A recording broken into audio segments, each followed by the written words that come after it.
말씀 보시겠습니다. 말씀은 야고보서 1장 16절부터 18절까지 말씀입니다. 3절밖에 안 되니까 우리 같이 한 목소리로 읽겠습니다. 시작.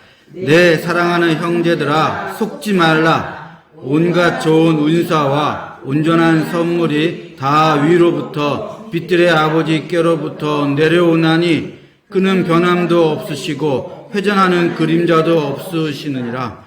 그가 그 피조물 중에 우리로 한 천 열매가 되게 하시려고 자기의 뜻을 따라 진리의 말씀으로 우리를 낳으셨느니라. 아멘. 오늘 본문 말씀에서 18절에 나온 말씀이 중요하죠.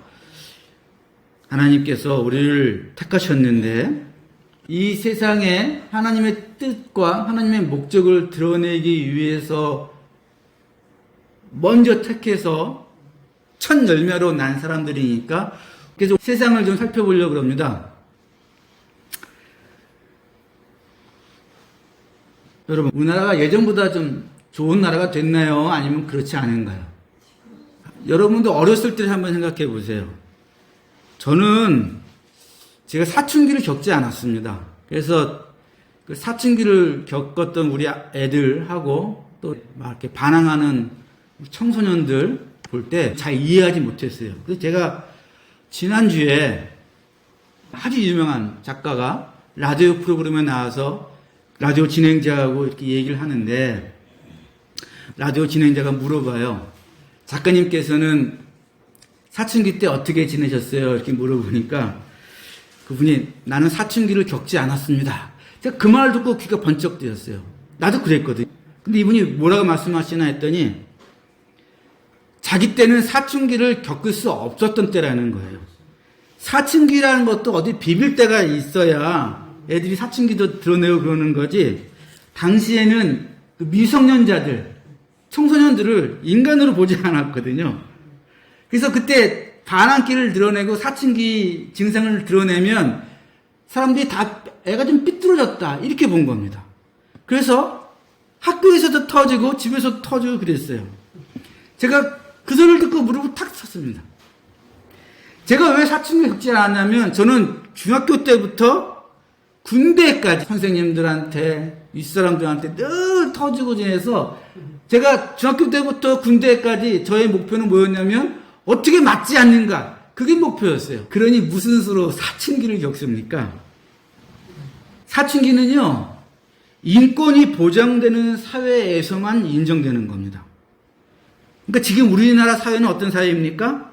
청소년들을, 우리 애들을 인간으로 본다는 거예요. 그래서 학교에서도 가정에서도 애들이 사춘기를 겪을 때 존중해주고 학교와 부모가 고민하는 겁니다. 이게 지금 이 시대가 훨씬 좋아졌다는 증거예요.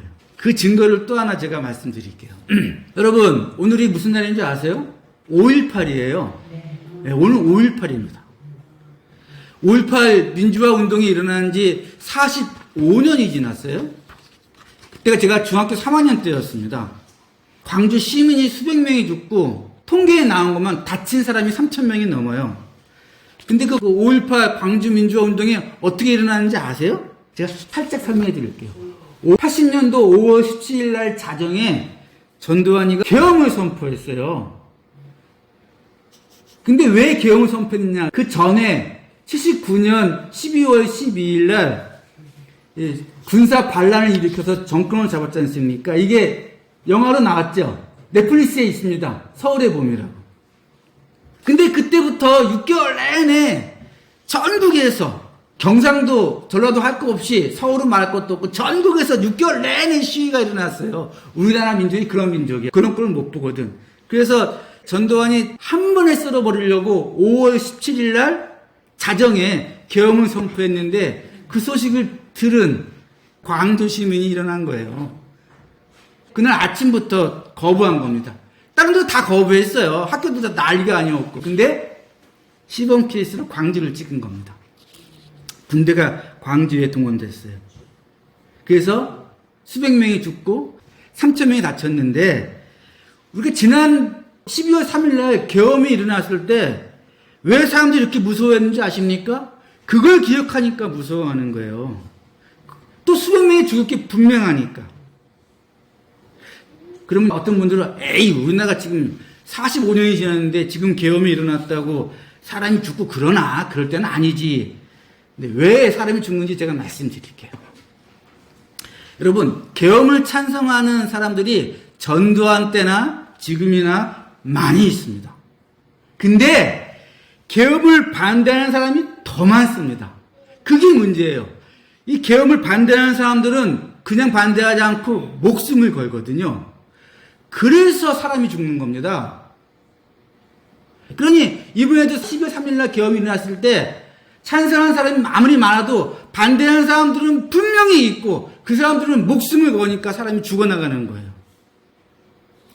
그때 광주에서 고등학교 1학년생이 반란군에 저항하고 싸우겠다고 전남 도청에 들어갔습니다. 근데 친한 친구가 광주 전남 도청에 들어가니까 또 17살 먹은 고등학교 1학년생이 그 친구 찾아 들어갔다가 반란군의 총에 맞아 죽었습니다. 전두환이 그 뒤에 대통령이 됐죠? 그때 이 애들은 정신 나간 철없는 폭도들의 십사인 그런 애들로 치부됐어요. 그 애들 이름이 안종필, 문제학입니다. 애들 엄마 아빠가 너무 억울하잖아. 애들이 죽은 것도 억울한데 폭도로. 근데 17년이 지나고 난 다음에 전두환이 법정에 서가지고 반란군 우두머리로 사형이 언도되잖아요. 그제서야 이 아이들이 폭도 신분에서 풀려나서 그래 나이가 어렸지만 그래도 이 아이들이 생각이 있어서 민주주의를 위해서 반란군과 싸웠다라고 인정이 됐습니다. 그리고 나서 20년이 지난 다음에 한 여자 소설가가 이 두 아이 안종필, 문제학의 아이들을 주인공으로 소설을 썼어요. 그 소설의 이름이 소년이 온다입니다. 그러고 나서 이 아이들이 죽었다는 것만 알았지 어떻게 죽었는지 모르는데 41년 만에 이 미국의 어떤 기자가 그 아이들이 죽은 사진을 찍었었던 그게 41년 만에 밝혀졌어요. 사진 잠깐 보여드릴게요. 이 사진입니다. 이게 그 아이들이 죽은 사진이에요. 너무 마음이 아파. 그리고 나서 이 소설이 나온 지 10년 만에 작년에 이 소설이 세계 최고의 소설이 되어서 노벨 문학상을 받습니다. 이 아이들을 주인공으로 쓴 소설이 소년이 온다라는 소설입니다. 세상이 점점 좋아졌죠. 분명히 세상은 점점 좋아졌습니다. 근데 여러분, 우리는 운이 좋은 거예요. 거꾸로 시대가 지날수록 완전히 망한 나라가 많아요. 그중에 대표적인 나라가 아르헨티나입니다. 아르헨티나는 세계 3대 경제 강국이었어요. 왜냐하면 온통 전 세계가 2차 세계대전으로 완전히 전쟁으로 다 폐허가 됐을 때 그 나라는 전쟁이 없어 온전했거든요. 유럽이 다 망해서 먹을 것이 없었을 때 아르헨티나가 유럽을 먹여 살렸습니다. 거기는 그냥 곡물, 양, 소 엄청나게 많은 나라이기 때문에 그거 유럽을 먹여 살렸어요. 그래서 세계 경제 3대 강국이 됐어요. 아르헨티나가. 그런데 우리가 계엄이 터지기 4년 전에 76년도에 지금부터 50년 전에 쿠데타가 일어났어요. 군대가 쿠데타를 일으켜가지고 정치인이고 학자고 학생이고 3만 명을 죽였습니다. 3만 명을. 그 뒤로 아르헨티나는 세계 3대 강대국에서 지금은 완전히 거지 나라가 됐어요. 지금까지. 그리고 아르헨티나 수도는요, 도저히 갈 수 없는 도시입니다. 수도가. 거기는 절대로 가지 말라 그러는 도시가 됐어요. 완전히 나라가 망했습니다.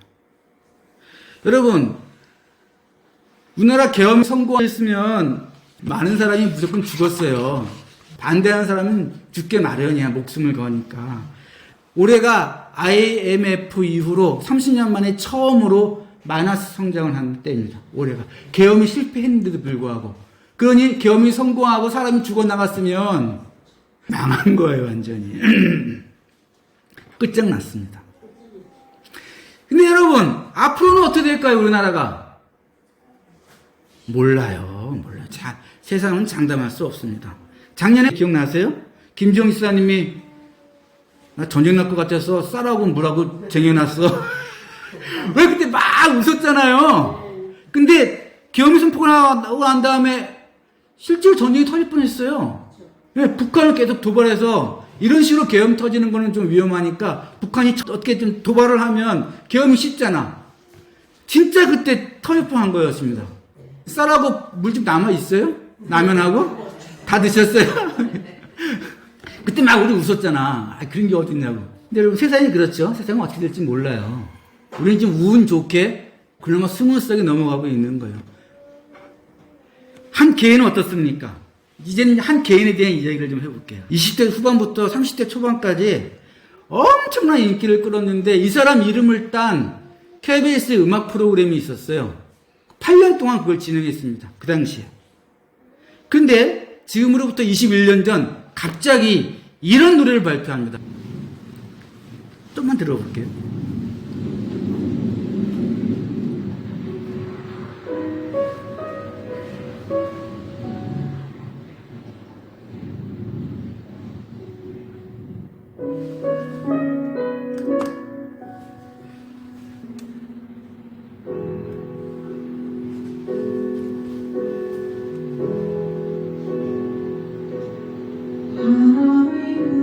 다 아시죠? 이 노래.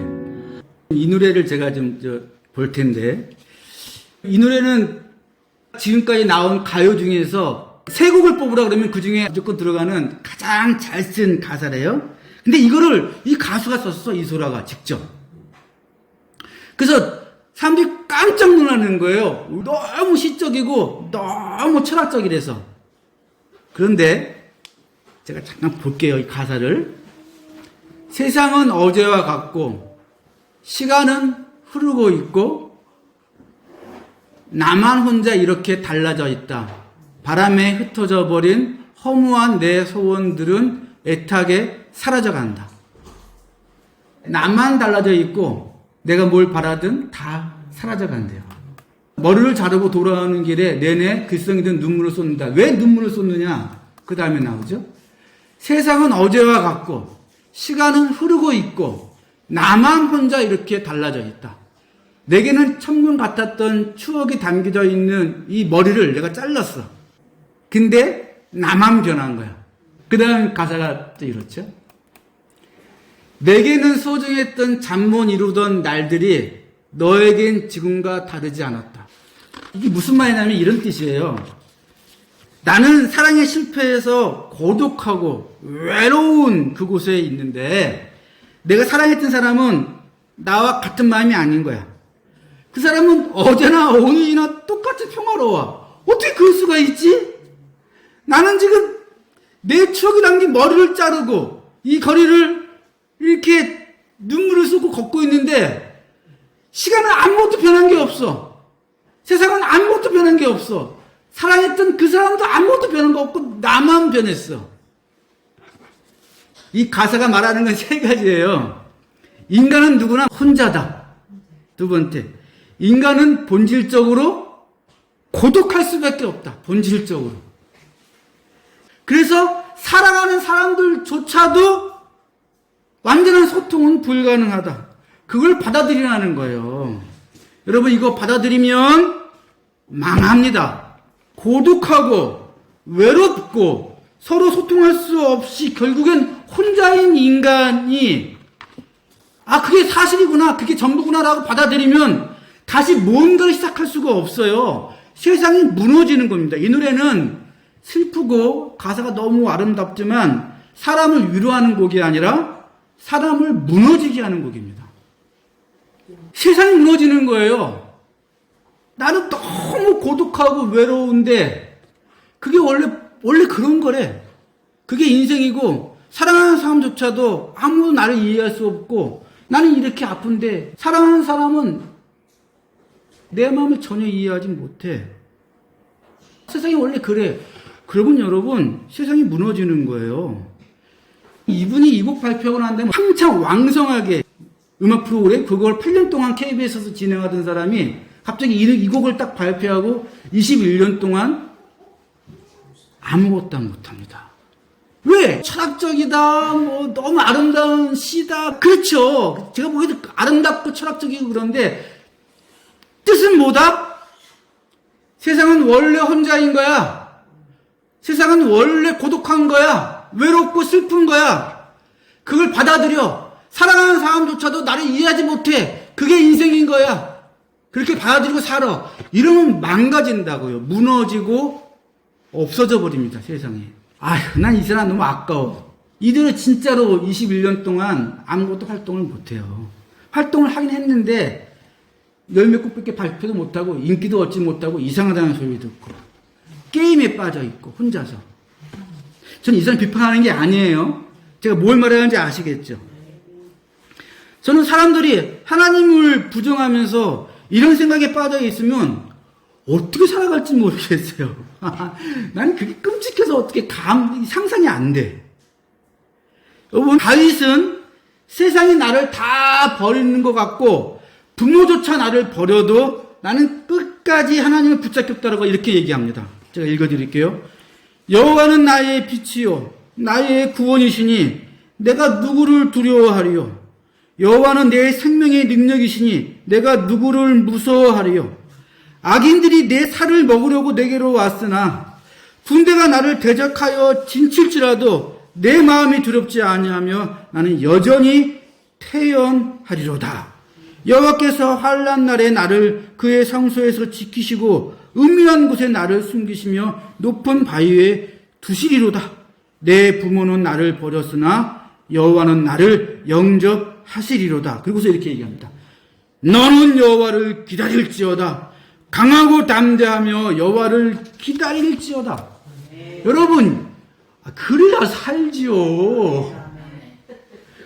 세상은 어떻게 될지 몰라요. 지금 한 고비는 넘겼는데 또 모릅니다. 운 좋게 경험은 실패해가지고 이제 됐는데 까딱하면 어떻게 될지 몰라요. 사람 마음이라는 것도 내가 믿었던 사람이, 내가 사랑했던 사람이 내 생각과 내 마음과 전혀 달랐다는 것을 알게 되는 때가 종종 있지요. 그게 내 남편이고 내 아내이고 내 자식이고 내 친구고 내가 마음을 뒀던 그 사람이 나하고 전혀 달라. 그렇게 외롭고 고독하고 슬프고 억울할 때가 이 세상에 분명히 있습니다. 근데 거기에 매몰돼서 거기에 빠져서 허우적거리면 다시 시작할 수 없어요. 다시 시작한다 한들 그건 그저 사는 거야. 살아야 되니까. 거기에 무슨 소망이 있습니까? 오늘 본 말씀 보세요. 내 사랑하는 형제들아 속지 말라. 온갖 좋은 은사와 온전한 선물이 다 위로부터 빛들의 아버지께로부터 내려오나니 그는 변함도 없으시고 회전하는 그림자도 없으시니라. 세상 사람들은요 우리 하나님의 자녀들에게서 소망을 보길 원합니다. 이렇게 말도 안 되는 철학에 말도 안 되는 고민에 왜 아무것도 없어요? 왜 우리가 혼자예요? 왜 우리가 고독해야 돼요? 왜 원래 세상이 그런 세상이에요? 그런 세상 아니에요. 원래는 세상은 사랑이 넘치는 세상이 맞는 거예요. 사람들이 이상하게 배반한 거지, 그 사랑을. 그래도 우리는 누가 남아있습니까? 부모가 나를 버릴지라도 하나님이 남아있고 그걸로부터 다시 시작되는 겁니다. 왜? 온갖 좋은 것들은 하늘로부터 내려오니까 그걸 받아야 다시 시작하지요. 다 망했는데, 다 실패했는데, 더 이상 소망이 없는데 그걸 뭘 시작하겠다는 거예요. 계속 거기에 있으면 계속 거꾸로지고 솟아날 구멍이 없는 겁니다. 8절 같이 한번 읽어보겠습니다. 시작. 그가 그 피조물 중에 우리로 한 천 열매가 되게 하시려고 자기의 뜻을 따라 진리의 말씀으로 우리를 낳으셨느니라. 우리가 무슨 일을 당해도 하나님을 의지할 때, 우리가 무슨 일을 당해도 교회에서 서로 사랑하고 격려할 때, 우리는 하나님과 교회의 식구들 때문에 이 세상에 소망을 주는 자가 되어야 됩니다. 그렇게 슬퍼하지 말고, 그렇게 외로워하지 말고 그렇게 고독에 쩔어 있지 마십시오. 그게 아닙니다. 하나님이 계시고 하나님이 온갖 좋은 것을 하늘로부터 당신에게 주시면 다시 시작할 수 있습니다. 그리고 사랑이 넘치는 곳이 있습니다. 우리 교회에 오세요. 예. 당신의 아픔과 슬픔 다 얘기해 주세요. 내가 보듬어 안고 사랑으로 위로해 드리겠습니다. 내 위로는 아무것도 아니고 하나님이 위로해 주시고 그 힘은 내가 말하는 것보다 내가 주는 힘보다 엄청난 힘이기 때문에 내가 그것을 증명해 보이겠습니다. 라고 우리가 이 세상에 소망을 주는 자가 되어야 됩니다. 그래서 우리가 이 땅에 있는 겁니다. 저는 이소라 씨가 하나님을 알았으면 훨씬 좋은 가수가 되었을 텐데 그 21년 동안 세월을 버리지 않았을 텐데 그런 안타까움이 있어요. 근데 여러분 지금 혹시 실망감에 외로움에 분노감에 억울함에 이해받지 못하는 속만 끌어안고 10년 동안 세월을 버리신 분 없어요? 예. 그 자리에서는 안 됩니다. 그 자리에서는 안 돼요. 어디서부터? 하늘로부터 온갖 은사와 선물이 하늘로부터 내려오니 그 아버지를 붙잡아야 시작되는 겁니다. 세상이 어지러울수록 하나님을 굳게 붙잡으십시오. 사람들이 고독과 외로움과 슬픔에 다 쩔어 있을 때 그때 하나님을 붙잡고 그 사람들에게 소망을 주십시오. 여러분들은요 어디 가실 때마다 소망을 주시는 분들이세요. 너는 여호와를 기다릴지어다. 강하고 담대하며 여호와를 기다릴지어다. 이 세상에 소망을 주는 하나님의 첫 열매가 되시기를 하나님 붙잡고 그 능력으로 첫 열매가 되시기를 주의 이름으로 간절히 축원합니다.